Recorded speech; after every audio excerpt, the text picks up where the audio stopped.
afternoon. Here is the news at 4. First, the highlights.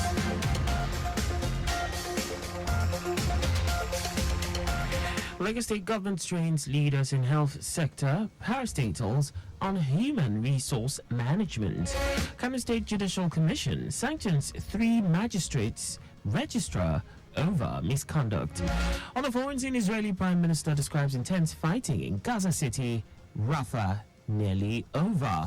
And in sports, South Africa through to T20 Cricket World Cup semi-finals. And now the details. I am Akan Usen.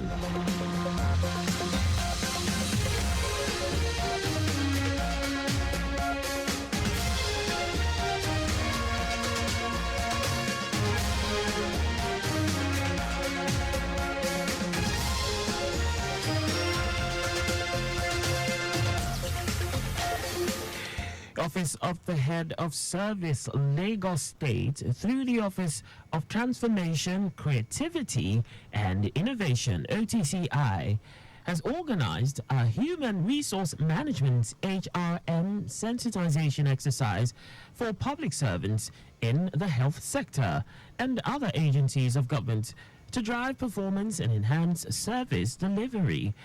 The Director General of OTCI, Toyin Anjus Ademuyiwa, said the health sector within the public sector plays a critical role in providing quality healthcare services to the community while facing unique challenges in terms of HR management. She noted that these challenges directly impact performance and patient outcomes, adding that it is imperative that these challenges and the 5 divisions of HR be revitalized to drive performance and enhance the overall healthcare experience. To effectively cultivate their leadership skills and insights, fellows of the Latif Jakonde Leadership Academy, LJLA, have completed the 3rd edition of the quarterly High Impact Leadership Seminar Series in collaboration with the African Leadership Initiative West Africa, ALIWA, a premier leadership institution affiliated with the Aspen Institute in the USA. The seminar, themed Leading in an Era of Globalization, aims to provide fellows with practical knowledge and discussions focused on a paradigm shift, transforming them into lifelong learners who consistently adapt to new technologies, trends, and market dynamics to remain relevant and effective in building a progressive society. Executive Secretary of the Academy, Aisat Agbaje Okwade, highlighted the seminar's role as a catalyst for both personal and professional growth. Agbaje Okwade stated that it would equip fellows with the skills and mindsets necessary to drive positive change in their society. The federal government has urged states and local governments to scale up environmental health surveillance in places where food and drinks are sold nationwide. These places include markets, garages, schools, restaurants, stadia, religious and sporting event venues. Minister of State for Environment Isiaq Salako gave the directive in a statement in Abuja. Salako emphasized that the measures would help avert further spread and transmission of cholera, as well as aid in the prevention and control of the disease. He also urged all commissioners for environment and the local government chairpersons to support environmental health officers across the country to step up sanitation and hygiene activities through enhanced community-led total sanitation. The federal government says it is focusing on creating a conducive environment where healthcare professionals can thrive, innovate, and make a lasting impact. Minister of State for Health and Social Welfare, Tunji Alausa, said this at a meeting with the Association of Nigerian Physicians in the Americas in California.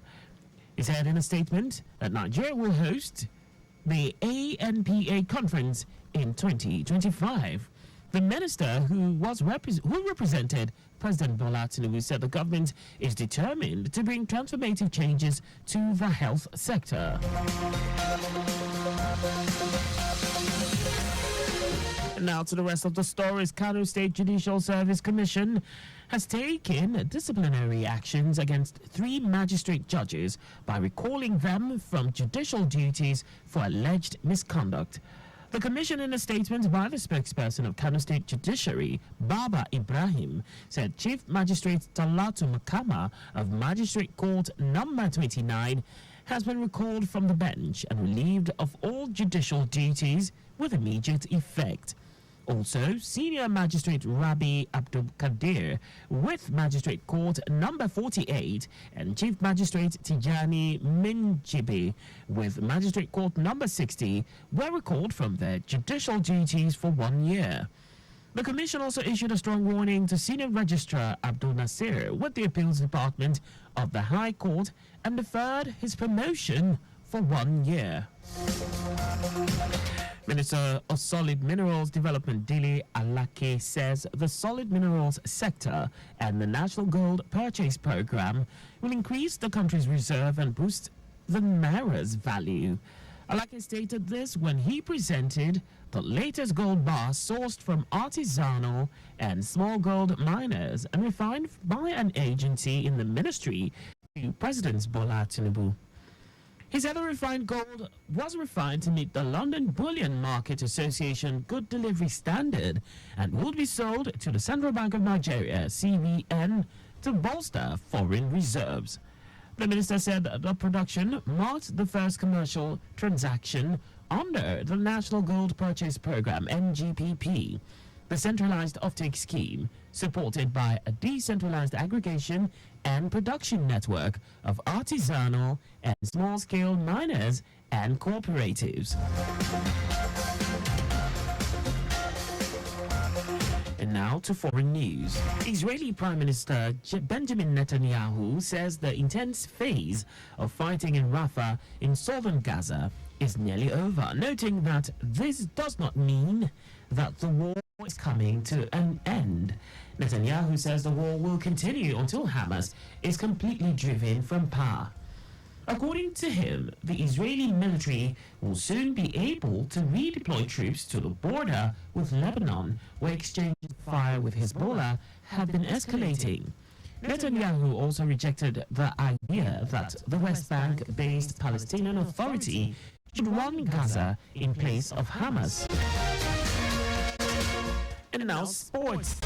South Africa cricket players are through to the T20 World Cup semi-finals after a tense 3-wicket win on the Docksworth Lewis Stern method over co-hosts West Indies in a winner-takes-all Super 8 match. After England secured its place in the last 4 on Sunday, the game in Antigua was essentially a quarter-final to decide the other side to progress from Group 2. Chasing a DLS revised target of 193, South Africa wobbled at times, but ultimately withstood the pressure, and Marco Jansen thumped a 6 to seal the win with 5 balls to spare. Having restricted West Indies to 150 and 35-8, the Proteas appeared in control, but Andy Russell struck twice in the second over of the chase to leave them 15-2. The Windies' momentum was halted immediately, though, by a sudden downpour that kept the players off the field for 75 minutes. South Africa returned with a new target from 17 overs, and a flurry of boundaries quickly put them back in a higher position. And that's all for the news at 4. Just before we go, ensure the registration mark on your vehicle is clear and visible at all times. You can follow us and like all our various social media platforms on X, Traffic Radio 961, Facebook, Lagos Traffic Radio 96.1 FM, Instagram, Lagos Traffic Radio 961, and on YouTube, subscribe and watch us live on our channel, Traffic Radio 961. You can also visit our website on www.trafficradio961.ng. Did you know that the Sanwo-Olu administration supported 152 businesses and persons in the tech ecosystem under the Lagos Innovate program? You can get more details on the Lagos State Government website. To end the news, here are the highlights of the major stories. Office of the Head of Service, Lagos State, through the Office of Transformation, Creativity and Innovation, OTCI, has organized a human resource management HRM sensitization exercise for public servants in the health sector and other agencies of government to drive performance and enhance service delivery. Kano State Judicial Service Commission has taken disciplinary actions against 3 magistrate judges by recalling them from judicial duties for alleged misconduct. We also told you that Israeli Prime Minister Benjamin Netanyahu says the intense phase of fighting in Rafah in southern Gaza is nearly over, noting that this does not mean that the war is coming to an end. And in sports, South Africa cricket players are through to the T20 World Cup semi-finals after a tense 3-wicket win on the Dogsworth-Lewiston method over co-host West Indies in a winner-takes-all Super 8 match. For contact with the newsroom, please send a message to Traffic Radio, out to info@trafficradio961.ng. And that ends the news broadcast compiled by Adirayo Idowu-Olaiya. I am Akan Usen. Thanks for listening and please stay safe. Good afternoon.